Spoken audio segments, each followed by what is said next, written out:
History FAC. Siapa yang membunuh Jenderal Kohler dalam agresi Belanda terhadap Kesultanan Aceh pada tahun 1873? Sejarah tentang siapa yang menembak Jenderal Kohler di Masjid Raya Baitur Rahman awalnya begitu misteri. Sepintas hanya disebutkan Kohler mati ditembak seorang sniper dari Satuan Kerajaan Aceh Darussalam yang berada di bawah pimpinan Tengku Ibrahim Lamnga atau di bawah komando Panglimanya Makam. Dia ditembak saat Belanda baru saja berhasil menembus blokade pasukan Aceh Darussalam dan menduduki Masjid Raya Baitur Rahman dalam agresi pertama mereka ke Aceh pada tanggal 14 April tahun 1873. Kala itu, Jenderal Belanda itu sedang memberikan instruksi kepada pasukannya yang berkumpul di bawah pohon gelempang, tak jauh dari bangunan Masjid Raya yang dibakar. Sebutir timah panas menyasar jantung Kohler, yang sebelumnya menembus teropong yang menggantung di dadanya. Jenderal itu rubuh dan sempat melontarkan kalimat, "Oh God, ik ben getroffen." Peristiwa ini membuat ribuan prajurit Belanda yang ada di sana terkejut. Mereka bahkan heran karena di tengah-tengah pasukan, sang jenderal justru mati di tangan musuh.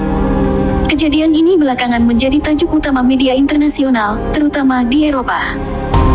Propaganda Belanda yang sebelumnya menyebut Aceh adalah sebuah pemukiman tanpa peradaban terbantahkan dengan teknologi persenjataan yang dipakai pasukan Aceh, yang berujung dengan kematian Kohler itu. Tidak diketahui siapa yang melepaskan tembakan di tengah kerumunan pasukan Belanda itu. Misteri tersebut tertutup rapat hingga seabad lamanya. Hingga akhirnya, Nukman, salah satu keturunan tokohnya Raja Imum Lueng Bata buka suara. Terkait hal ini, pernah saya tuliskan di salah satu media lokal berbasis online di Aceh. Judulnya, penembak Jenderal Kohler itu bernama Tokunya Raja. Tulisan tersebut lahir setelah saya mewawancarai salah seorang penulis sejarah di Aceh. Namanya Nabhani AS. Dia saat itu mengaku sedang menulis jejak sejarah Tengku Imum Lueng Bata, dan tengah menelusuri makamnya untuk dipromosikan sebagai pahlawan. Kepada Nabhani, Nukman yang sudah berusia renta itu pernah mengungkapkan bahwa kakeknya, Tokunya Raja yang menembak Kohler.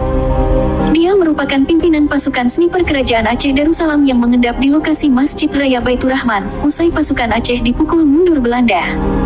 Tokunya Raja pada saat kejadian diketahui baru berusia 19 tahun. Nukman pun menyebutkan jarak antara Tokunya Raja yang menembak Kohler tidak begitu jauh. Hanya 100 meter. Tidak ada referensi kuat yang membenarkan kisah Nukman ini.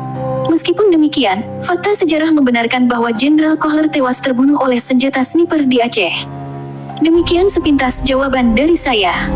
Mudah-mudahan dapat menjawab pertanyaan Anda dan menjadi bahan penelitian lanjutan bagi sejarah Aceh di masa depan.